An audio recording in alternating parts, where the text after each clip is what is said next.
घेणार आहात, नेमके कोणते मुद्दे ठेवणार आहात? नाही, याच्यामध्ये जे काही निधी मंजूर झाला आहे तो जुनं काम पूर्ण करण्याचा निष्पत्ती झाला आहे, परंतु प्रत्यक्षात साईटवरती पाहणी केल्याच्यानंतर काही गोष्टीची अधिक आवश्यकता भासणार आहे. अशा वेळेला तो निधी जो अतिरिक्त लागेल त्या निधीची मागणी गडकरी साहेबांच्याकडे करणं अत्यंत आवश्यक होऊ शकेल. आणि आजच्या दौऱ्यामध्ये ज्या ज्या ठिकाणच्या सुद्धा स्थानिक सरपंच किंवा लोकप्रतिनिधी केल्यात त्याचा अंतर्भाव करून पुन्हा जर काय त्याच्यासाठी निधी लागला तर ते गडकरी साहेबांकडनं 100% मला मिळवण्यामध्ये यश.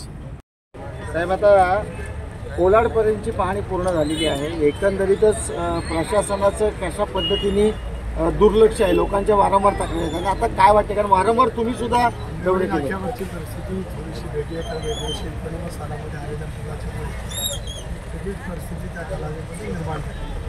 आता त्यांनी जी काही व्यवस्था केली ही वायाला जाणारा सगळा मार्ग इथून असल्यामुळे त्यांनी इथे फ्लायओव्हर घेतल्याची परिस्थिती बरोबर केली.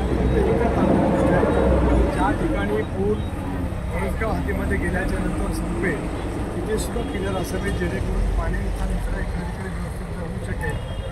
न झाल्यास ठरावाच्यामुळे पाणी पूर्व बाजूला मिळण्याची शक्यता आहे. मी आता त्यांना सुद्धा दिली की जशी ग्रामस्थांनी मागणी केली त्या पद्धतीने व्हावं. आता काम सुरू असेपर्यंत व्यायाम येणाऱ्या गाड्यांना असा वळसा घालून जे काही फिरावं लागतं त्याच्याऐवजी आमदार आदित्यने सूचित केल्याप्रमाणे किंवा ग्रामस्थांनी सरपंचांनी मागणी केल्याप्रमाणे इथे आता मधला रस्ता थोडासा पाऊस कमी झाला तर मधला रस्ता तो करतील आणि इथून वाहतूक त्या ठिकाणी सुरू होईल. अपेक्षा असे की दीर्घकाळ या रस्त्याचं काम वेगावरती गोष्टी त्या रस्त्याने आज आपण पाहिलं तर खारपाड्यापासून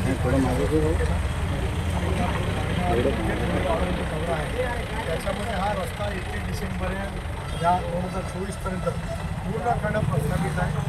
त्यामुळे नागरिकांचं सहकार्य मिळालेलं आहेच. संयम सुद्धा खूप मोठ्या प्रमाणावरती दाखवला. परंतु ठेकेदाराने विशेष करून नॅशनल हायवेकडून जेवढ्या गतीने काम व्हायला होतं तेवढ्या गतीने झालं नाही. पहिल्या टप्प्याच्या ठेकेदारांच्या वरती आणि अधिकाऱ्यांच्या वरती दखलपात्र गुन्हे दाखल करण्याचे लेखी पत्र मी दिले. कदाचित आज किंवा उद्या अशापेक्षा गुन्हे त्यांच्यावरती दाखल होतील. तिथल्या कामाच्या वतीमध्ये मागाशी नागोड्याला बैठक झाली, आता इथे आहे, आता इंदापूरला थांबणार आहे, माणगावला लोण्याला. या टप्प्यामध्ये सुद्धा सुधारणा कशी होईल या दृष्टिकोनातून मी पूर्णपणे लक्ष केंद्रित करणार आहे. रायगड लोकसभेचे खासदार आणि राष्ट्रवादी काँग्रेस पक्षाचे प्रदेशाध्यक्ष सुनील तटकरे यांनी आज मुंबई गोवा राष्ट्रीय महामार्गाची पाहणी केली. गेल्या 13 वर्षापासून रखडलेल्या या मुंबई गोवा राष्ट्रीय महामार्गाची अक्षरशः चाळण झालेली आहे. मात्र सुनील तटकरे यांनी आज दिवसभरात संपूर्ण खारपाडा ते इंदापूर असा हा पाहणी दौरा केला आणि याच्यामध्ये अनेक समस्या ज्या भागामध्ये उद्भवत आहेत त्या उद्भवणाऱ्या समस्यांबाबत संबंधित अधिकाऱ्यांशी या ठिकाणी चर्चा केली. संबंधित या अधिकाऱ्यांशी बातचीत केल्यानंतर आता मुंबई गोवा राष्ट्रीय महामार्ग ज्या भागात खडतर झालेला आहे ते खड्डे बुजवण्याचं काम देखील योग्य वेळेत आणि योग्य येत्या काही तासांमध्ये बुजवून घ्या असा सल्ला देखील सुनील तटकरे यांनी अधिकाऱ्यांना दिला. त्यानंतर महामार्ग विभाग आता कामाला लागलेला दिसतोय. आपण बघताय याच कोलाड नाक्यावर प्रचंड गर्दी तयार झाली होती. सुनील तटकरे यांनी या ठिकाणी आपला ताफा थांबवून या संपूर्ण राष्ट्रीय महामार्गाची पाहणी केली आणि त्यानंतर त्यांनी पुढील दौरा हा या ठिकाणी नियोजित केलेला आहे.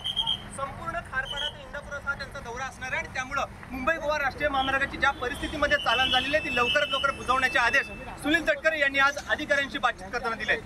गणेश मापळकर, एबीपी माझा, रायगड. एबीपी माझा, उघडा डोळे बघा नीट.